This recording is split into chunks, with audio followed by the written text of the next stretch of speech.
যারা নবীর মিলাদ মানে না তাদের ঈমান তালাক, বউ তালাক। নবীজির জন্ম নিয়ে যারা আনন্দ করে আজ মিলাদ পালন করেন, এমনকি নামও দিয়েছে ঈদে মিলাদুন নবী। যারা মিলাদ মানে না এরা মুশরিক, এদের পিছনে নামাজ পড়া জায়েজ নাই, এদেরকে সালাম দেওয়া জায়েজ নাই, এদের কাছে মাইয়া বিয়া দেওয়া জায়েজ নাই, এদের জানাজার নামাজে যাওয়া জায়েজ নাই, এদের পিছনে ওয়াক্তের নামাজ পড়া জায়েজ নাই, এদের মারা যাওয়ার পরে এদের কবরের পাড়ে দাঁড়ানো জায়েজ নাই। কথা, কারণ মিলাদ নাই একমাত্র আল্লাহর। বিশ্বনবীর জন্মদিন পালন করে একটা দল বিরিয়ানি খাওয়ার মাধ্যমে আছে না নাই? বিশ্বনবীর জন্মদিন সাহাবারা পালন করতেন না, বিশ্বনবী নিজেও পালন করতেন না। শুধু যখন জিজ্ঞেস করা হলো কেন রোজা রাখেন, বিশ্বনবী বলেন যেহেতু জন্মেছি, এই জন্মটা আল্লাহ আমার না দিলেও পারতেন, জন্মের শুকরিয়া স্বরূপ আমি রোজা রাখি। সুবহানাল্লাহ। এজন্য 12 রবি ওয়াজ বোঝা লাগবো, একটার জায়গা তারটা লাগাই দেন না। মিলাদ নাই একমাত্র আল্লাহর। লাম ইয়ালিদ ওয়ালাম ইউলাদ, লাম ইয়ালিদ ওয়ালাম ইউলাদ। আল্লাহ কাউকে জন্ম দেয়নি, আল্লাহ কাহারও গড়ে হয়নি, আল্লাহকে কেউ জন্ম দেয়নি। নবীজির শুরু আছে, আল্লাহর শুরু কথা কয় না। আল্লাহর শুরু, আল্লাহ ছিলেন, আল্লাহ ছিলেন, আল্লাহ আছেন, আল্লাহ থাকবেন। কথা বলেন ঠিক কিনা? আল্লাহ পাকের সঙ্গে শরীক করলে মুশরিক হয়। কথা কন ঠিক কিনা? যদি কেউ বলে মিলাদ নাই, ওই দিক দিয়ে আল্লাহরও মিলাদ নাই, তাইলে সে আল্লাহর সঙ্গে কি করলো? শরীক করলো। এই জন্য নবীর মিলাদ আছে। নবী হইল সৃষ্টি, আল্লাহ হইল স্রষ্টা। কথা বলেন ঠিক কিনা? নবী হলো সৃষ্টি, নবী হলো সৃষ্টি, আল্লাহ হলো স্রষ্টা। এই জন্য কুল্লু মান আলাইহা ফান, সব ধ্বংস হয়ে যাবে। যিনি ছিলেন, তিনি আছেন, তিনি থাকবেন। জবানটা খুলে বলুন তিনি কে? আল্লাহ। তাইলে আমরা আগে ইমানটা ঠিক করা লাগবে।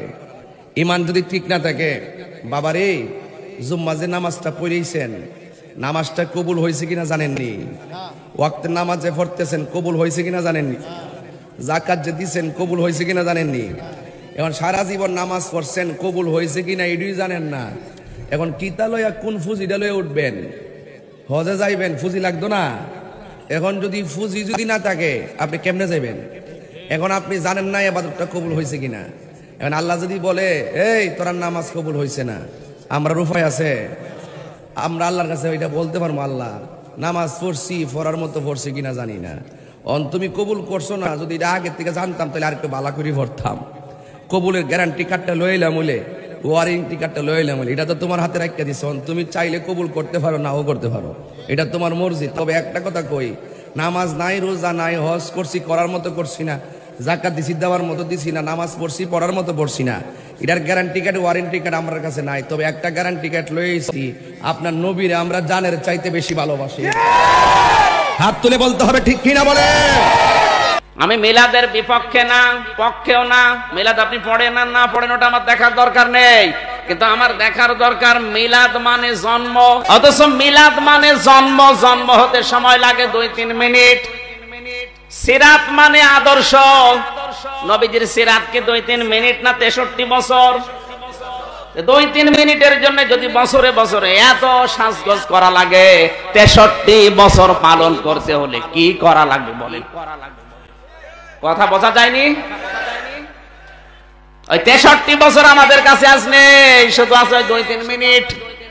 কারণ ওই 2-3 মিনিটে তো মিলাদে জিলাপি আছে, খেচড়ি আছে, আরে 63 বছরে আছে আছে। এবার আসেন তো 63 বছরের ভেতরে মিলাদ আছে না নেই? নেই। 63 বছরের ভেতরে যেহেতু মিলাদ আছে, বিশ্ব নবী এই 63 বছরে কি করেছিলেন? প্রথম নম্বরে জন্মের পরে যখন হালিমাতুস সাদিয়া তাকে কোলে তুলে নিলেন, কোলে নেওয়ার পরে তিনি ডান স্তন পান করতে দিলেন। হালিমা বলেন আমি দিয়ে দেখি ডান স্তন মোহাম্মদ পান করেছে, বাম স্তন দিলাম, পান করে না, মুখ বের করে দেয়। 1 বার 2 বার 3 বার তার মুখে দেওয়ার পরে 3 বারই সে বের করে দিয়েছে।